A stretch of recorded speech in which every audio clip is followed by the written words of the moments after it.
Hello students, आज है सामाजिक विज्ञान लोकतांत्रिक राजनीति और ये कक्षा 9 के लिए है। और सामाजिक विज्ञान की ये वर्कशीट है, वर्कशीट नंबर 19। इसमें हमें जानना है लोकतंत्र क्या है। इससे पहले के वर्कशीट में भी हमने लोकतंत्र के बारे में जाना है, तो आप लोग सोशल साइंस की जो पहले की वर्कशीट है उसको प्लेलिस्ट में जाके देख लेंगे और उसके बाद इस चैप्टर को समझने में काफ़ी आसानी हो जाएगी। आप लोग बहुत अच्छे तरीके से इसको समझ पाएंगे। तो आइए देखते हैं लोकतंत्र का अर्थ। ये लोकतंत्र का अर्थ क्या है इस चैप्टर के अनुसार, इस वर्कशीट के अनुसार। कह रहा है लोकतांत्रिक व्यवस्थाओं को पहचानने के लिए जो पैमाना अपनाया जाता है। लोकतांत्रिक व्यवस्था का मतलब होता है सरकार की वैसी व्यवस्था, शासन व्यवस्था की वैसी प्रक्रिया जिसमें शासन लोगों के द्वारा चलाई जाए। तंत्र का मतलब शासन होता है और इसके आगे जब लोक जोड़ दिया जाता है तो ये लोकतंत्र हो जाता है, मतलब लोगों का शासन, लोगों के द्वारा चलाया गया शासन। तो लोकतांत्रिक व्यवस्था को पहचानने के लिए जो पैमाना अपनाया जाता है उसके अनुसार वो पैमाना क्या कहता है कि लोगों के पास अपनी सरकार को चुनने का अधिकार होना चाहिए, तभी वह देश लोकतांत्रिक होगा। मतलब लोकतांत्रिक देश वह कहलाएगा जिसकी सरकार लोगों के द्वारा चुनी हुई हो, वह उस देश की जनता ने उस सरकार को चुना हो, तभी वो लोकतांत्रिक कहलाएगा। और जिसको चुना गया हो वो भी जनता ही हो, मतलब चुनने वाली जनता, जो चुना गया जनता, और जिस पर शासन की जाए वो भी जनता। ठीक, तो इस तरह से जहां लोगों के पास अपनी सरकार को चुनने का अधिकार होना चाहिए वहीं देश लोकतांत्रिक होगा। हम समझ गए। मतलब एक विद्वान ने सही कहा है कि लोकतंत्र उसको कहते हैं जहां जनता के द्वारा जनता के लिए शासन होता है, वो शासन लोकतंत्र कहलाता है। तो इसका सीधा सा सिंपल सा ये परिभाषा हो सकता है। अतः लोकतंत्र शासन का एक ऐसा रूप है जिसमें शासकों का चुनाव लोग करते हैं, और ध्यान रखिएगा कि वो शासक भी लोग ही होते हैं, हम ही आप के बीच के होते हैं जिनको चुनकर हम लोग शासन के लिए भेजते हैं। अब यहाँ पे कह रहा है लोकतंत्र की विशेषताएं। लोकतंत्र की क्या विशेषताएं हैं? तो लोकतांत्रिक सरकार संवैधानिक कानूनों का पालन और नागरिक अधिकारों का आदर करते हुए अपना काम करती है। पीछे के वर्कशीट में हम लोगों ने जाना है कि लोकतांत्रिक सरकार में एक संविधान होता है जो लिखित होता है, ठीक ना, और उसी संविधान के अनुसार सारे सरकारों को चलना होता है। तो कह रहा है लोकतांत्रिक सरकार संवैधानिक कानूनों का पालन, संविधान में जिस कानून का वर्णन किया गया है उसी कानून के अनुसार वो अपना सत्ता चलाएगी। अपने मन से वो कुछ भी ऐसा काम नहीं कर सकती है जो संविधान से बाहर हो। अगर ऐसा होगा तो उसको रोकने के लिए स्वतंत्र न्यायपालिका की व्यवस्था की गई है। न्यायपालिका उस पर न्यायिक पुनर्विलोकन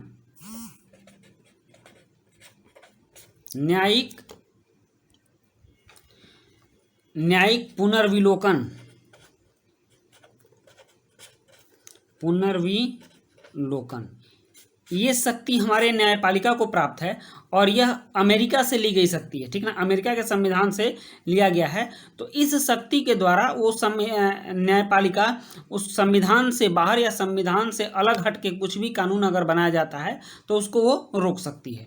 और नागरिक अधिकारों का आदर करते हुए अपना काम करते हैं। मतलब लोकतांत्रिक सरकार संवैधानिक कानूनों का पालन और नागरिक अधिकारों का आदर करते हुए अपना काम कर सकती है।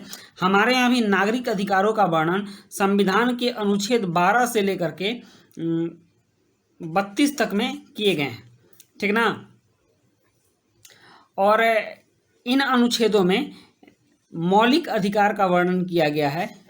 मौलिक अधिकार ये 6 प्रकार के हैं।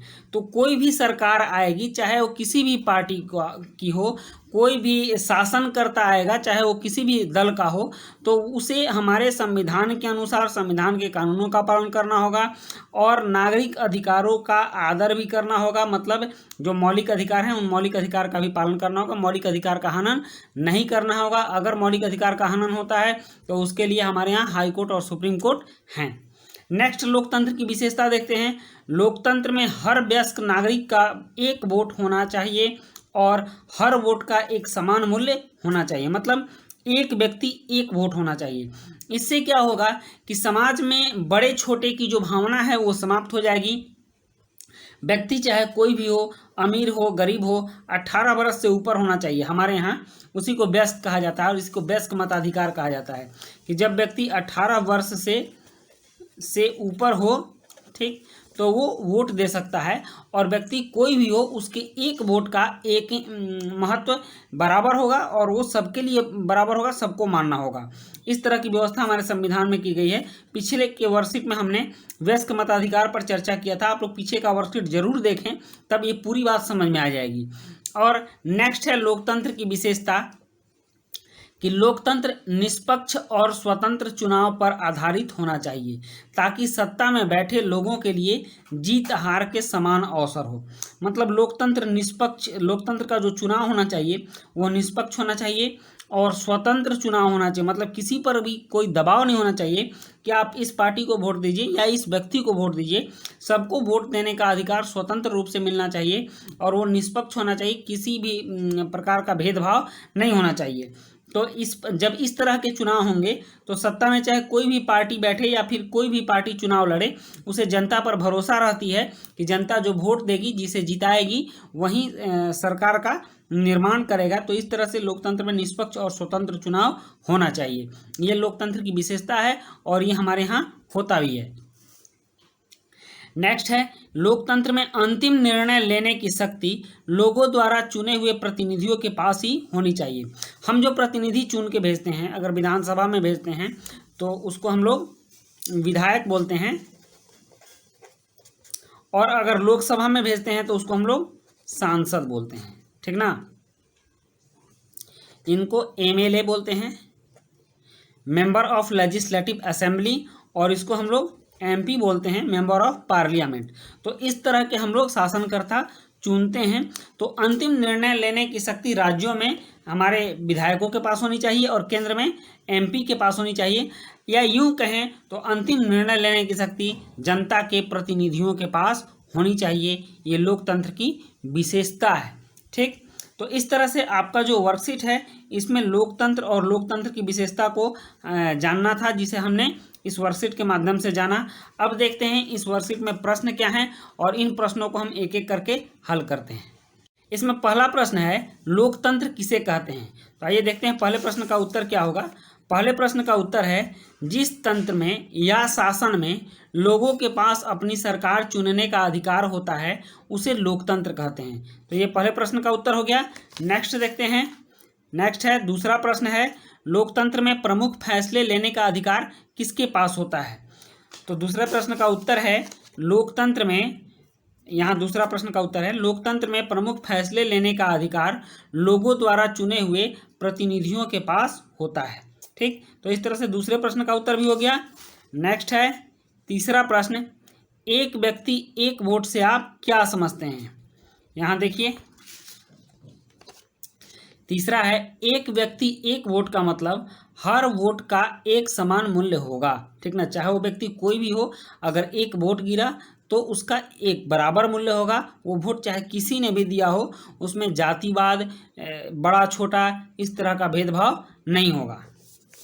नेक्स्ट चौथा प्रश्न है लोकतंत्र में स्वतंत्र और निष्पक्ष चुनाव क्यों होनी चाहिए। आइए इसको भी देखते हैं हम लोग। लोकतंत्र में स्वतंत्र और निष्पक्ष चुनाव होने चाहिए ताकि सत्ता में बैठे लोगों के लिए जीत हार के समान अवसर हों, ठीक ना। उनको किसी भी तरह से यह भय नहीं हो कि चुनाव खराब हुआ है या फिर किसी के पक्ष में वोट दिया गया होगा या किसी ने वोटों में हेराफेरी की होगी। तो ये सब डर जो है स्वतंत्र और निष्पक्ष चुनाव से समाप्त हो जाते हैं। तो ये आपके चौथे प्रश्न का उत्तर भी हो गया। इस तरह से आपका वर्कशीट नंबर 19 लोकतंत्र क्या है यह संपन्न हुआ और नेक्स्ट वर्कशीट भी इस चैनल पर आएगी। आप लोग इस चैनल को जरूर सब्सक्राइब करें और अपने दोस्तों के बीच भी शेयर करें।